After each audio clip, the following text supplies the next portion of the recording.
Welcome everyone to Open Classroom, the Brown School's digital forum for community and conversation and one of the Brown School's professional development activities. My name is Sarah Sims and I am the manager of continuing education for the Brown School here at Washington University in St. Louis. I also want to welcome and introduce my colleague, Cynthia Williams. She is the Assistant Dean for Community Partnerships here at the Brown School, and she's going to be the facilitator for today, moderating the question and answer portion, which will come at the end. So speaking of that question and answer, I have a few housekeeping items that I want to go over. First is that this is a Zoom workshop. That means we can't see or hear you, but we do still want to engage with you, and we can do that through the chat. So right now, if you want to say hello and where you're joining from, that would be great. But then also feel free to leave comments or questions at any time for our presenter throughout the program today. We are also going to be live streaming on YouTube. I will drop a link to that in the chat in just a moment, and you can feel free to share that with any friends. The only thing though with that is that we can't monitor the Q&A on YouTube, so just be aware of that. All right, so today's program is a part of our Black History Month series. A big thank you to the Brown School's Black History Month Committee, which is led by co-chairs Cynthia Williams and Amber Brown. Thank you for putting together this year's programming. We invite you to visit the Black History Month webpage, which I will put a link to that in the chat as well. There you can read more about this year's Black History Month theme, the rest of the programming lineup that we have, as well as the champions that we're celebrating. And speaking of our champions, today's speaker, Dr. Erica Bumpers, is one of those champions. She is here to present From Darkness to Light, Examining Oppression and Liberation Through Poetry. Dr. Erica Bumpers is the managing director of the Brown School's Race and Opportunity Lab. She oversees people operations, homegrown campaign, and works with the principal director to execute strategic implementation and growth of homegrown STL. Dr. Bumpers is a native of St. Louis, Missouri, where she earned her BS in secondary education in English from Harris Stowe State University and a PhD from Illinois State University in Educational Administration Foundations with an emphasis in K through 12 education. Dr. Bumpers' passion is making a difference in youth development, bringing an awareness that engages them with intellectual development, character building, self-confidence, and skills needed to grow into productive, civic-minded, and responsible citizens of society. She's an educator, researcher, and community advocate who believes that education is the act of facilitating a connection between abstract conceptual learning and practical, authentic, and meaningful experiences. So please join me in welcoming Dr. Erica Bumpers for a meaningful experience with us here today. Dr. Bumpers, take it away. Thank you. As Sarah stated, the title of my presentation is From Darkness to Light, Examining Oppression and Liberation Through Poetry. As she stated earlier, my passion is making a difference in the lives of so many youth. When I think about my career in education, I think about the youth that I've encountered throughout the years, in the classroom as well as outside of the classroom. I think about their life experiences, when they leave my presence. What does their home environment consist of? Is it safe? Is it dangerous? Do they have the resources they need to be successful? Are they hungry? Who helps them with their homework? What do they do in their spare time? Do they talk to adults for guidance other than myself? Or are they supported by their family? Are they in a loving and nurturing environment? When they attend school, do their teachers have high expectations or low expectations? Or are they bullied? Do they get along with their peers? Are they peer pressured into doing the wrong thing? What are they exposed to? But more importantly, do they realize their potential?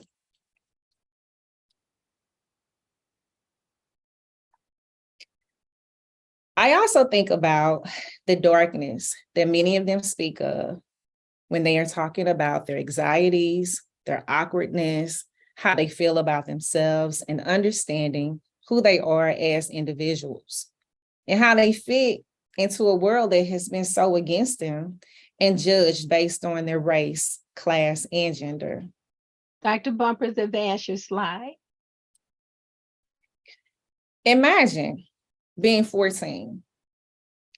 Who were you at the age of 14? What did you think about when you were 14 years of age? What were your thoughts? Were you pressured by your peers? Did you aspire to be a doctor, a lawyer, a teacher, an athlete, or a musician? What was your definition of family? Did you feel appreciated by caregivers, friends, and family? Did you like school? Did you have responsibilities? Did you play sports? Did you like who you were? What was going through your mind at the age of 14? Or at times, did you feel as if the world and everyone was against you?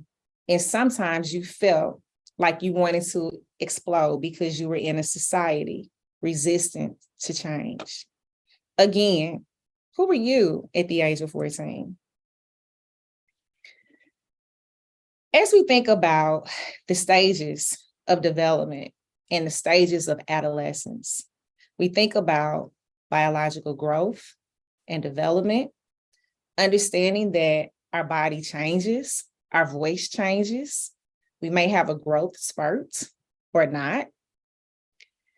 We have to make decisions. Sometimes that deals with peer pressure by our friends, and sometimes even family. Do we know thyself? Do you try to understand who you were and what was to come? Really trying to understand who you were as a person. Because so many things from within and outside of you had changed and continue to change. You were different. You were not the same person you once were. So sometimes when you look at this slide, do you ask yourself, am I pretty enough? Am I handsome enough? Am I worthy?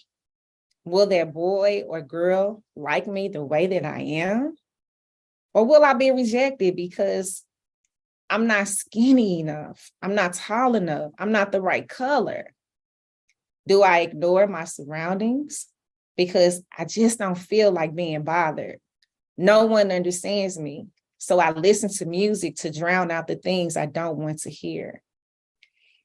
Am I eating to take my mind off of things so I don't have to focus on the negatives? Or were you trying to buy something with money, working to get that pair of shoes or a new outfit? Or do you feel that parents just really don't understand because they were never teenagers and they could not possibly know what you were experiencing? So when I think of Bella, Bella is a young lady that I had the opportunity to meet during my career as an educator. Bella was a beautiful young lady, beautiful on the outside as well as the inside. Bella was 14 when I met her. She was quiet with no confidence. She would never look you in the eye when speaking with her. She always had her head down when conversing. She had low self-esteem, and she didn't see her self-worth. During many conversations, Bella made it clear that she did not like herself because of the color of her skin. She felt everyone talked about her in a negative manner, calling her bad names that represented ugliness. Although she was very smart, intelligent, with so much potential, all she could do was focus on the negatives.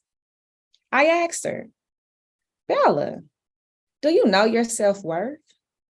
Do you understand that beauty is only skin deep? She said, no, Dr. Bumpers, I don't. I am not beautiful. And no one ever notices me because of the color of my skin.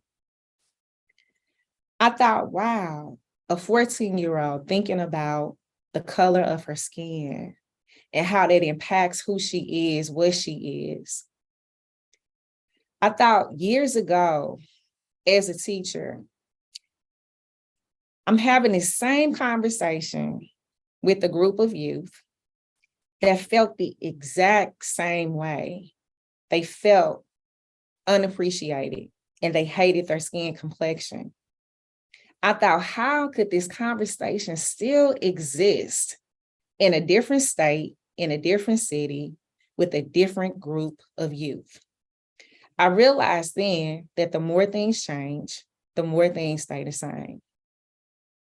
As I thought about Hanging Fire by Audre Lord, I thought about the young ladies that I've encountered throughout my career and their perspectives on life and factors that impacted what they did not believe about themselves.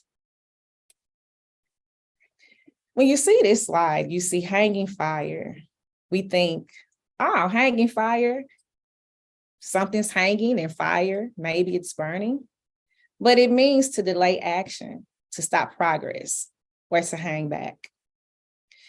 It is a dangerous time between childhood and adulthood. It is a long and risky pause. Think about this, a dangerous time between childhood and adulthood. Think about the stages of development from being a 14-year-old to experiencing lived experiences. As I play this video, I want you to think about the words in this video. Ashy. What if I die before morning and mama's in the bedroom? Door closed. I have to learn how to dance in time for the next party. My room is too small for me.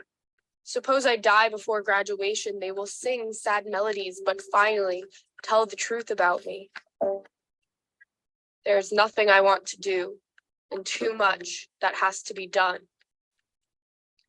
And mama's in the bedroom with the door closed.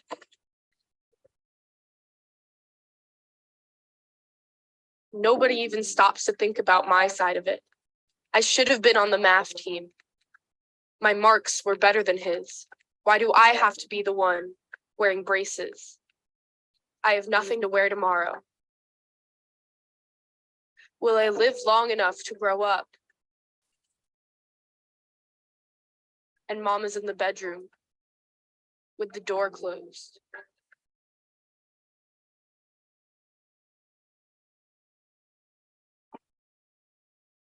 Now, I want you to hear the words in a different light. As you see the words visually, line by line, what comes to mind? If you can see the words, please read with me. I am 14 and my skin has betrayed me. The boy I cannot live without, he still sucks his thumb. In secret, how come my knees are always so ashy? What if I die before morning and mama's in the bedroom with the door closed? I have to learn how to dance in time for the next party. My room is too small for me. Suppose I die before graduation.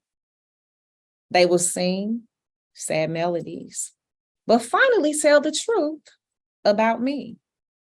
There is nothing I want to do too much, and too much that has to be done. And mama's in the bedroom with the door closed. Nobody even stops to think about my side of it. I should have been on the math team. My marks were better than his. Why do I have to be the one wearing braces? I have nothing to wear tomorrow. Will I live long enough to grow up and mama's in the bedroom with the door closed? Hearing versus seeing. At 14, so many of our youth feel this way, they experience this. we begin to say, why? What is it about youth in today's society? When I think again about this poem and how it correlates and aligns with Bella, I hear youth that are unheard, unseen, unappreciated.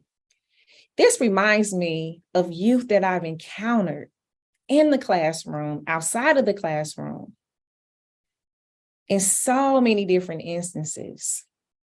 Bella didn't feel as if she was heard. She didn't feel as if she was seen nor appreciated. How many youth of today believes that no one hears them, sees them, or even appreciates them? When you think of what it means to be unheard as a youth, as a 14-year-old, it means not to be listened to or even considered. When the youth says in the poem, nobody even stops to think about my side of it. Here, she feels she is not heard. She speaks, but she is silent. She feels invisible because she believes she doesn't have a voice.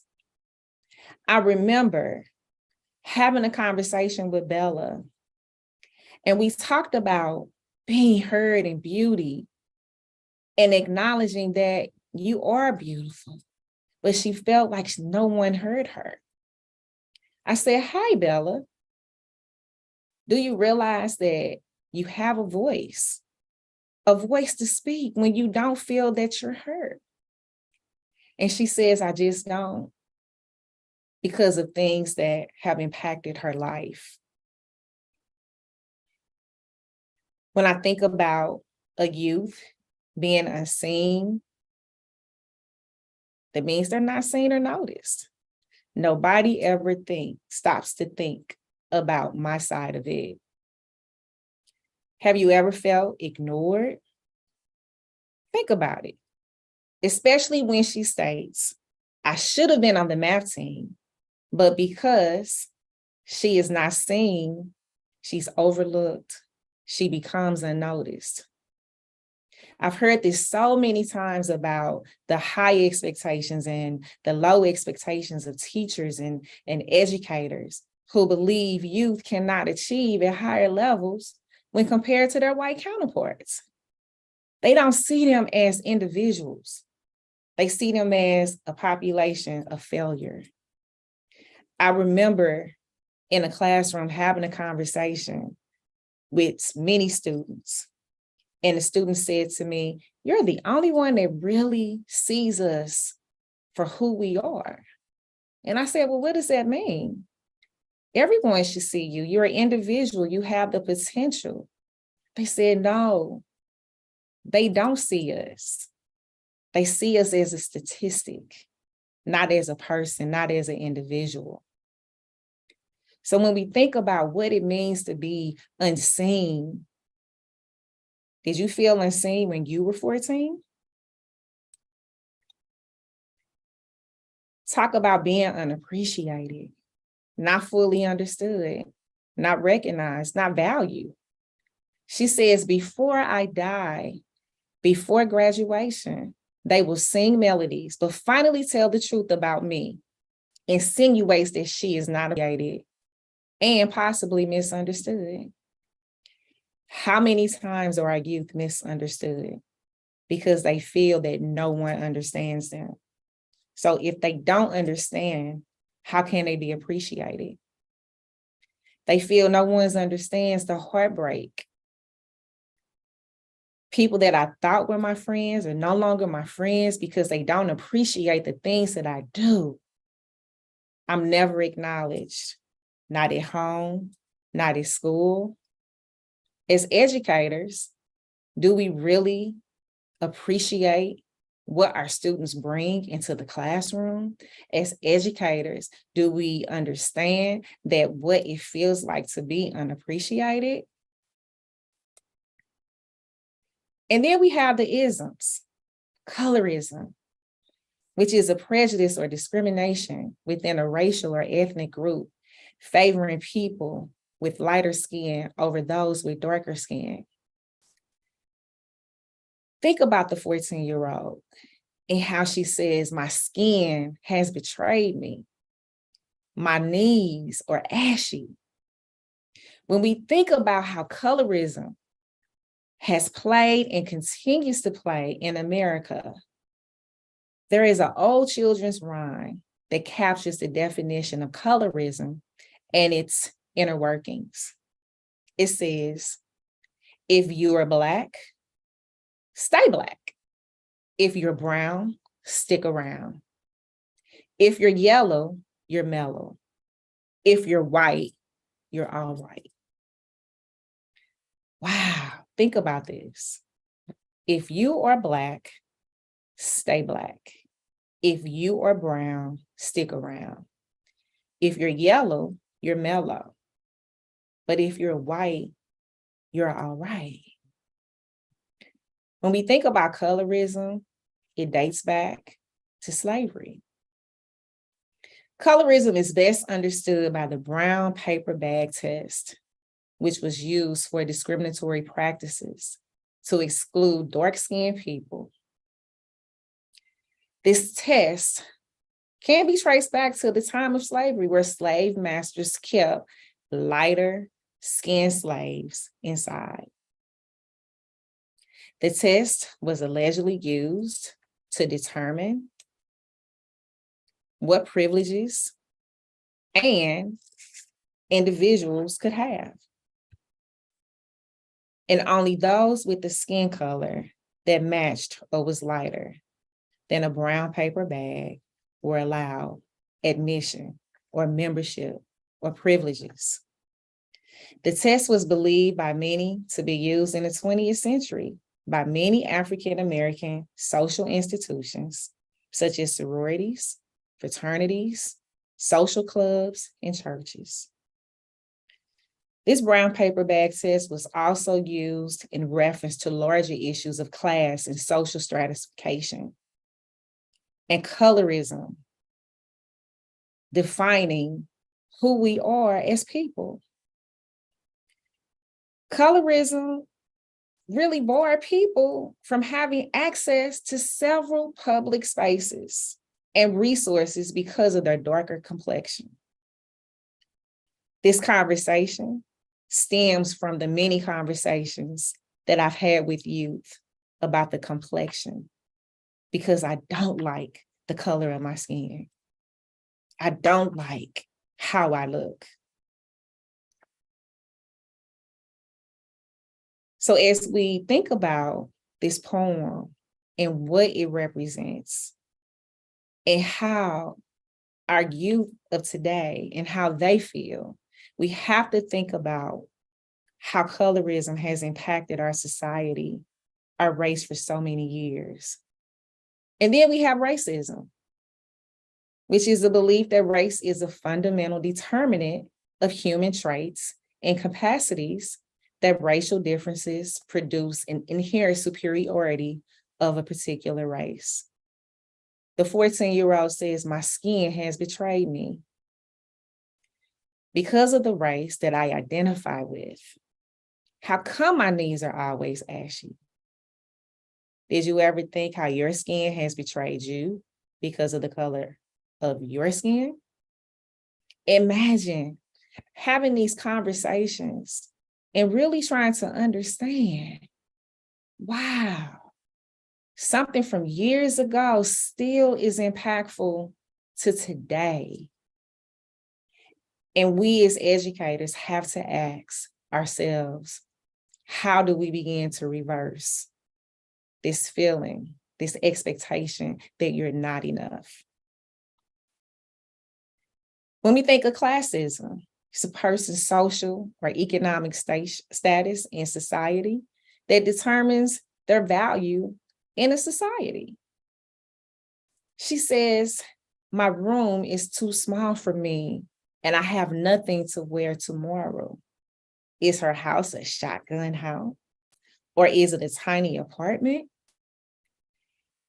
When we think about why her clothes are too small, is it because her parents don't have the finances, or her mother doesn't have the finances to purchase clothing, or mom has just not gotten around to it. Because remember, mama's in the bedroom with the door closed.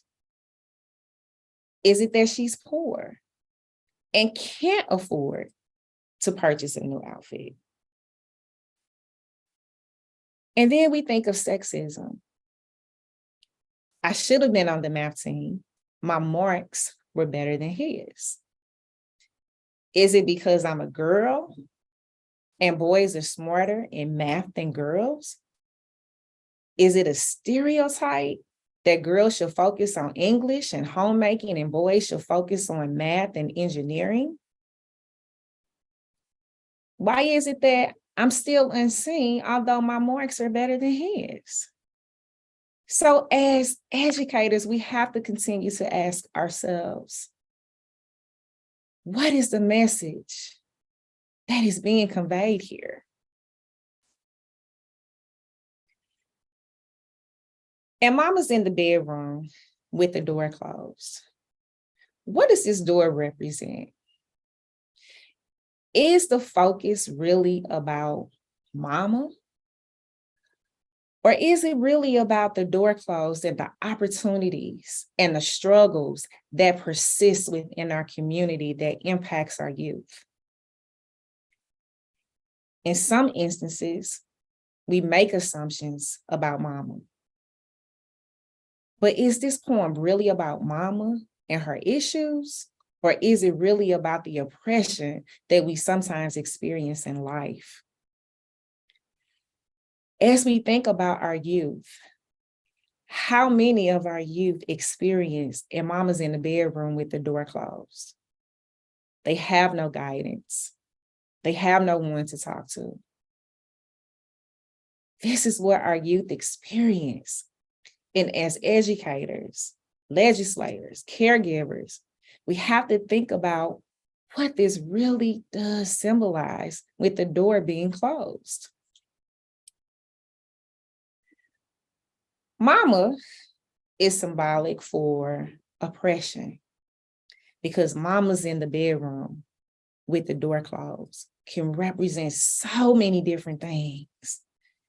Alienation, neglect, absenteeism, being unsympathetic, lack of guidance, unsupportive, darkness, struggle, access, generational trauma. What is it about mama with the bedroom door closed? Is mama just really trying to figure out this life? Why is mama in the bedroom with the door closed? Is mama overworked, working 2 to 3 jobs just to put food on the table? What is it about mama in the bedroom door that she does not notice her child because her child feels unheard, unseen, unappreciated? When I think back to when this poem was written in 1978, the societal norms that was happening within our society, affirmative action, racial inequalities, discrimination, low wages. What does the door being closed really represent? And how do we begin to change this entire perception? Because mama's in the bedroom with the door closed.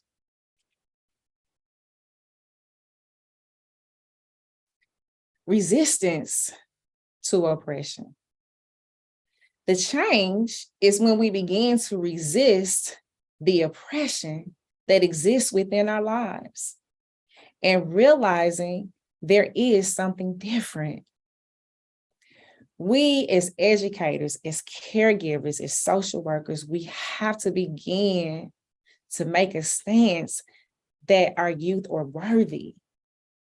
When I think about Bella and the conversations that we had, and then I compare it to the youth that I encountered so many years ago, it's the same conversation. I think about the door being closed on so many of our youth.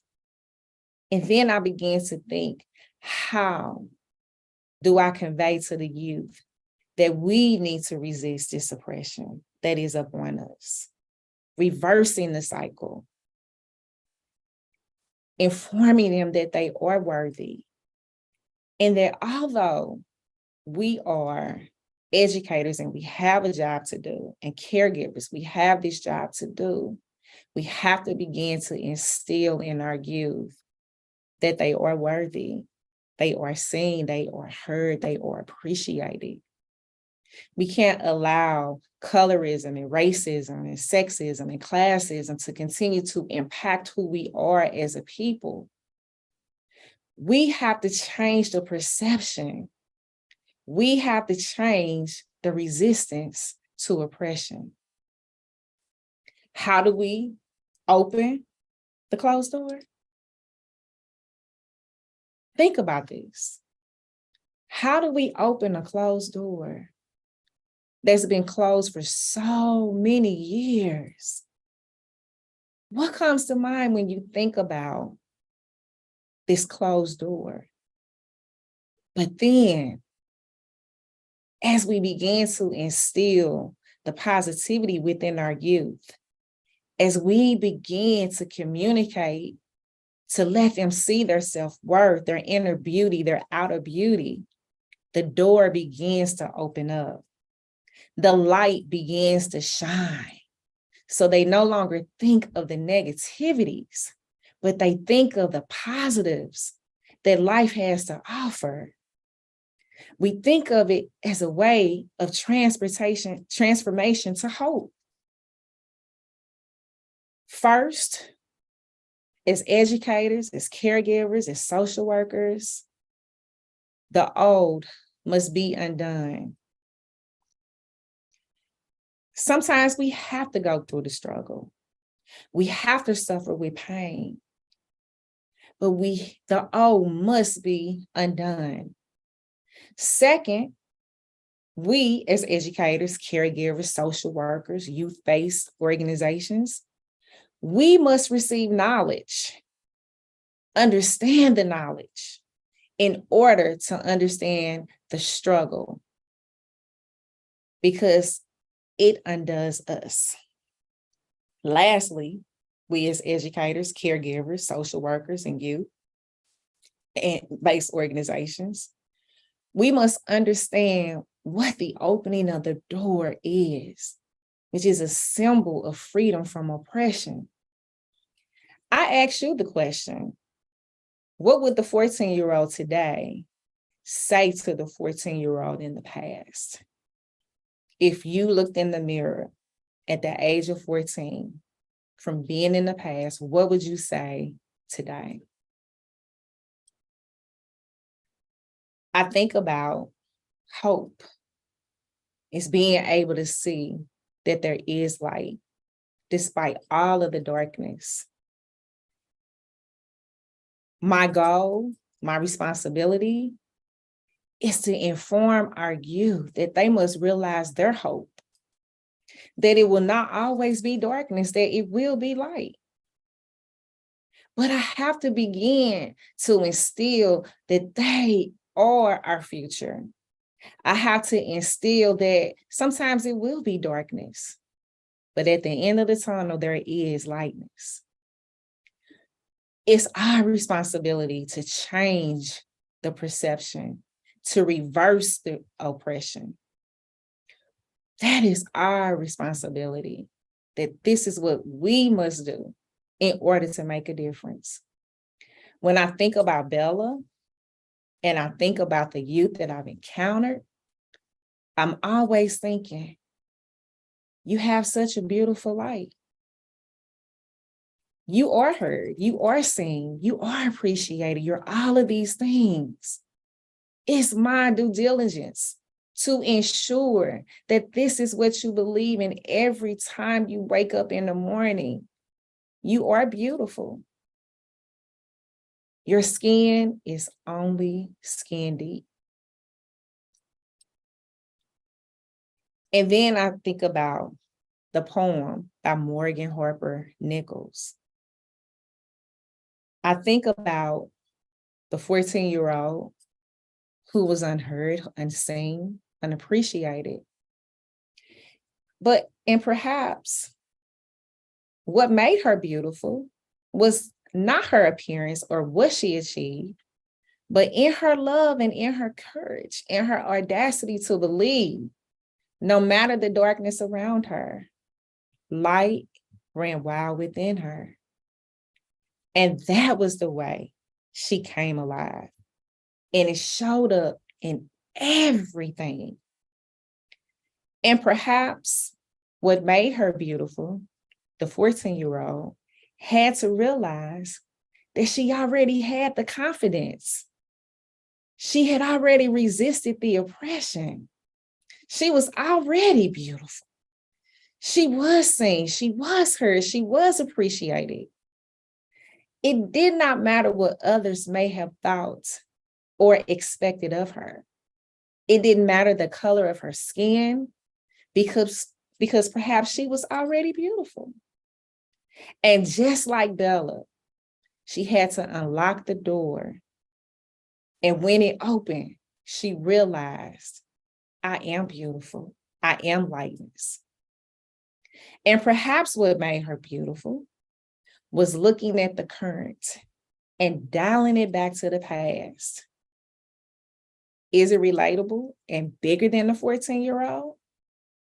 The poem Hanging Fire is the past. And perhaps she was beautiful is the future. The future is talking to the past and informing the youth that they are enough, they are worthy. The poems are an example of understanding what our youth experience from day to day. It's understanding the darkness and somehow getting to the light. What is the door that you're trying to unlock? What is the door that you're trying to open? Because Mama had the bedroom door closed, she unlocked the door and saw the light that had been shining throughout her life. What she realized is that everything that she was experiencing was already inside of her. It was something that already showed up because the light ran wild and showed up in everything. As educators, as caregivers, youth-based organizations, it is our responsibility to help our youth to realize their potentials and to give them hope of a future that demonstrates likeness in a world that does not judge them by race, their class, or their gender, but in a world that they are allowed to be who they want to be. Because like Bella, oh wow, if you could see Bella today, she was already beautiful. She was already intelligent and smart, but she had to realize it for herself because what was instilled in her by her mom, by me, by other educators, by other people who saw the light within her. It is our goal, our responsibility to instill that nothing is impossible and that all things are possible and that oppression is no longer, but our youth are everything. The end. Thank you. The end. Dr. Bumpers, thank you for a very, very moving presentation.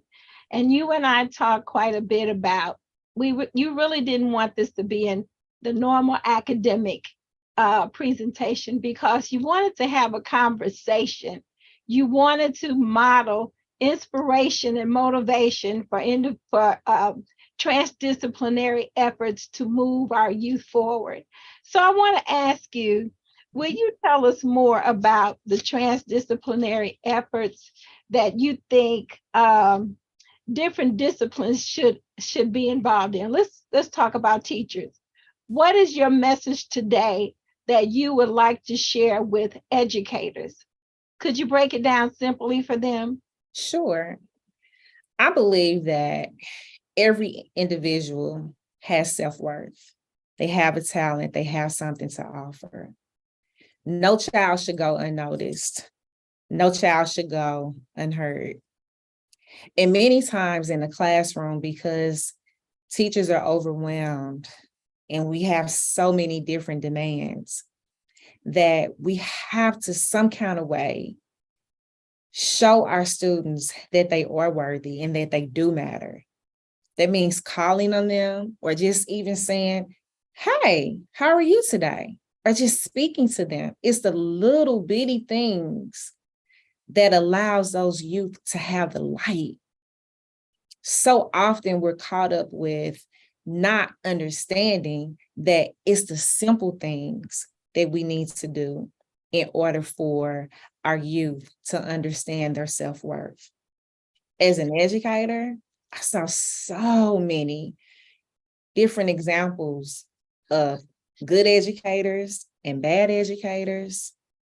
And I thought, wow. And even thinking about the conversations that I would have with my students, very depressing, because what people thought about them and the educators that what they thought about them. So for me, I would say that in order to begin the conversation of helping them to understand that all doors are not closed and that we have to have an expectation and help them to realize.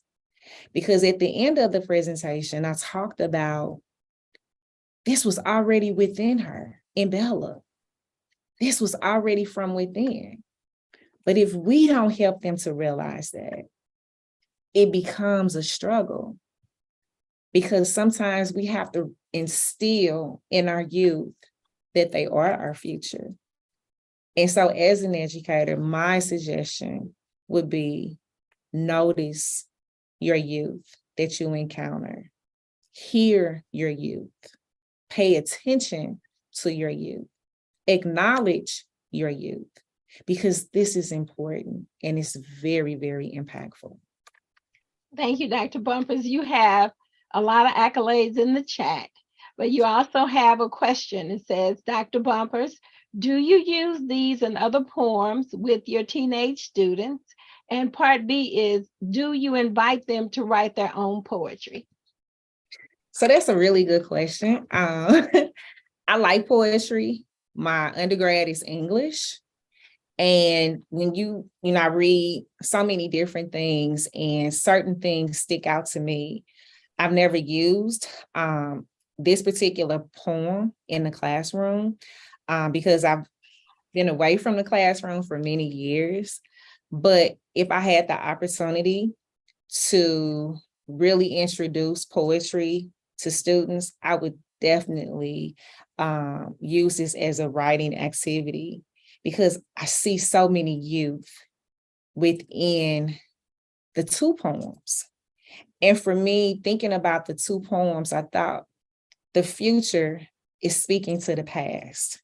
And at 14 years of age, who was I at 14? Many emotions, different things happening. It's my freshman year. And so to think about how poetry can be used as a tool to really help identify certain strategies in writing, comprehension, and just a way to feel free in the class and to give them a sense of hope. So yes, if I had that opportunity, absolutely, I would use poems and poetry to help students to learn in a different manner. Thank you. Over the last 2 decades, Dr. Bumper, we know that the suicide rate among Black youth 10 to 19 has really increased. And as you were talking about and comparing the two, the light and the dark, I couldn't help but think about that statistic. Or do you have any response to those things that contribute from your experience as an educator that have contributed to the depression and the suicide rate of Black youth? Yes, thank you for asking that question. As a director of a youth-based organization, I had a young lady who had some issues, but unnoticed. Mom did not want to really accept that there were some things happening within this young lady's life. And talking to this young lady, she wanted to express herself. But the one thing that was missing, and the one thing that she conveyed to me, was that there's trust. I don't trust adults.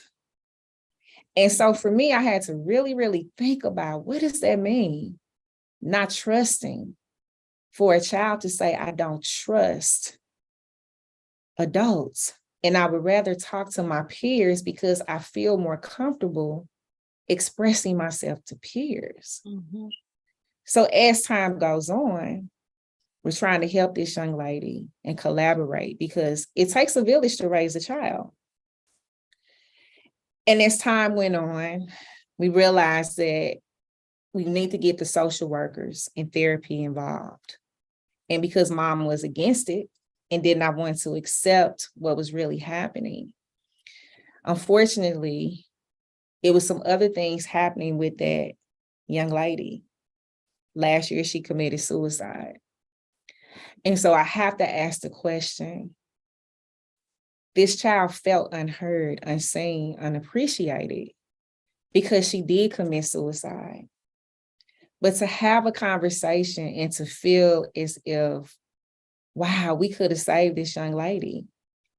So when we think about the suicide rate and we think about why our youth react in such a way, it's different from 20 years ago than it is today. You have social media. You have images of people that look a certain way. If I don't look this way, if I'm not this color, I'm not good enough.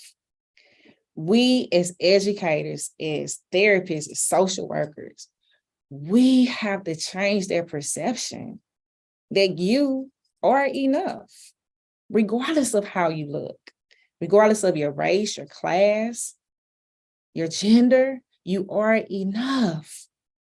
But because social media has portrayed people in such a way that we have to be this model type. We can't be fat. We can't be dark. We have to really think about the impact that social media has. We have to think about educators, what's happening, what's the conversations. It takes a village. No one person can do it. It takes a village to raise a child. And so for me, if I had the opportunity to talk to that young lady, I would let her know again and again, you are so worthy. You're beautiful, but you are worthy, and you have the potential to do and be anything that you put your heart to. But I want you to realize that. And that's something that I would instill in all of my youth. Thank you, Dr. Bumpers. If you like, you can stop your presentation so we can get a full view of you. Sure. Thank you. And so another question that's or another comment that's in the chat is, which is very uplifting. The comment is deep thoughts. We have to look closer as educators. And I think you have already given us a lot to think about. And I know for sure that while there are not questions related to this in the chat, as parents, we can help to think about our 10 to 19-year-olds and what we might be missing.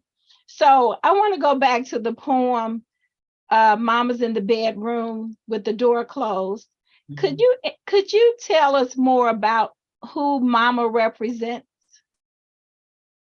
I think mama represents a lot of single mothers.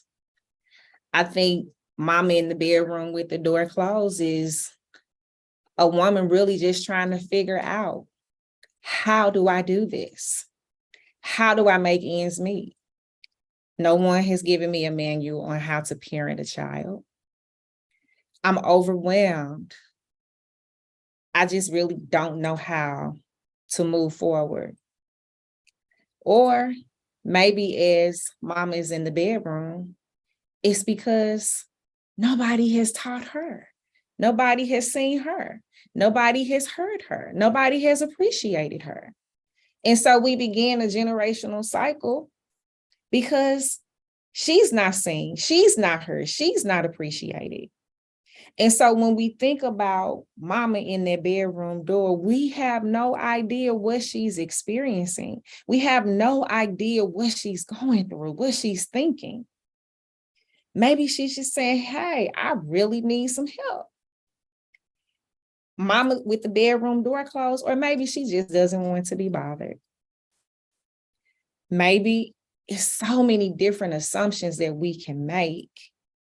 But as parents, and I don't have any children, but I feel that the children that I have encountered, or all of my babies, I let them know you are loved. I treat you as if you're my child because I want something so much better for you.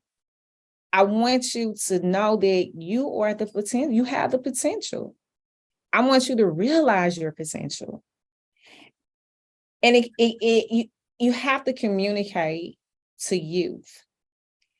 In one conversation that I had with Bella, we talked about beauty and what that meant and why she didn't see herself as being beautiful.